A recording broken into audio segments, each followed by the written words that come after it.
ఎస్కోట మండల పట్టణ కేంద్రంలో నూతన తెలుగుదేశం పార్టీ కార్యాలయాన్ని ప్రారంభించిన విశాఖ పార్లమెంటు ఉమ్మడి పార్టీ ఎంపీ అభ్యర్థి శ్రీ భరత్ మరియు శృంగవరపుకోట నియోజకవర్గం ఉమ్మడి పార్టీ ఎమ్మెల్యే అభ్యర్థి కోళ్ల లలిత కుమారి, జనసేన నియోజకవర్గ incharge Obbina Satyanarayana, vice MPP Indukuri Sudharani అనంతరం విశాఖ పార్లమెంటు ఉమ్మడి ఎంపీ అభ్యర్థి శ్రీ భరత్ ఆధ్వర్యంలో ఎస్కోట టౌన్ ఎడ్లవీధి నుంచి 100 కుటుంబాలు వైసీపీ నుంచి తెలుగుదేశం పార్టీలోకి చేరటం జరిగింది. D Dinesh, P Venkata Santoshi, K వెంకట్రావుతో సహా మిగతా వారందరికీ పార్టీ కండువాలు వేసి తెలుగుదేశం పార్టీలోకి సాదరంగా ఆహ్వానించారు.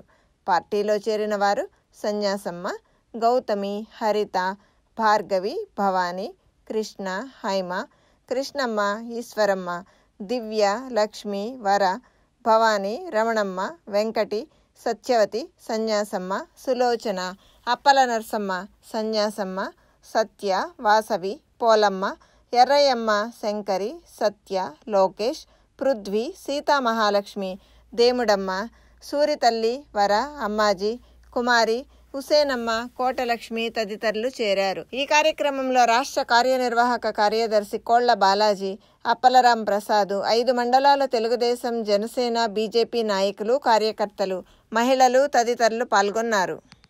అనే ఆలోచన కన్నా ఫస్ట్ మనకి దీనికన్నా ఒక పెద్ద లక్ష్యం ఉంది. రాష్ట్రం బాగుంటేనే మనం బాగుంటాం, పార్టీ బాగుంటేనే మనం బాగుంటాం. ఫస్ట్ దాన్ని బలపరిచే బాధ్యత మనందరి మీద ఉంది. అందుకే మీ అందరినీ రిక్వెస్ట్ చేసేది, జరిగిన సంఘటనల్లో కొన్ని మీకు నచ్చచ్చు, కొన్ని నచ్చకపోవచ్చు, కొన్ని సరిదిద్దడానికి మేము ప్రయత్నిస్తాం.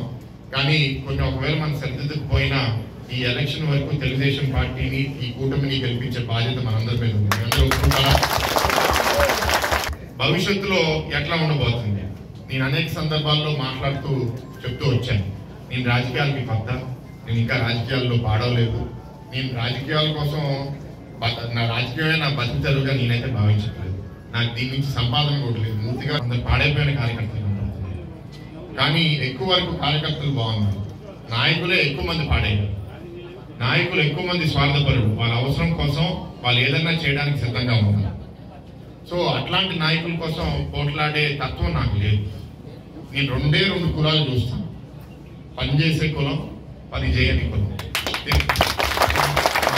నా కులమా కాదా? సరే, ఆ కులంలో ఉన్న వాళ్ళకి ఎక్కువ మందికి ఓటిస్తాము, సీట్ ఇస్తాము. తను మంచోడు కానప్పుడు తెలిసినా సరే ఆ కులం వాళ్ళకి ఏదైనా మేలు చేస్తాడా? చేయడు. కానీ గ్రామీణ ప్రాంతాల్లో ఏంటంటే ఇది వాతావరణం ఎక్కువ నాకు కనపడుతుంది. ఇది మంచిది కాదు. మనం మంచి వాళ్ళని గెలిపించుకుంటే వాళ్ళందరి కోసం పనిచేస్తారు. ఈ స్వార్థపరులను గెలిపిస్తే వాళ్ళు వాళ్ళ కులం కోసం కూడా పనిచేయాలి, వాళ్ళ కోసం పనిచేస్తారు. అట్లాంటి నాయకులు, కార్యకర్తలు ఎవరైతే మంచి వాళ్ళు ఉన్నారో వాళ్ళందరినీ కాపాడుకునే బాధ్యత నాది. ఈ పార్లమెంట్లో ప్రతి నియోజకవర్గంలో, ఎస్కోటలో కూడా ఆ బాధ్యత నేను చాలా యాక్టివ్గా తీసుకుంటాను.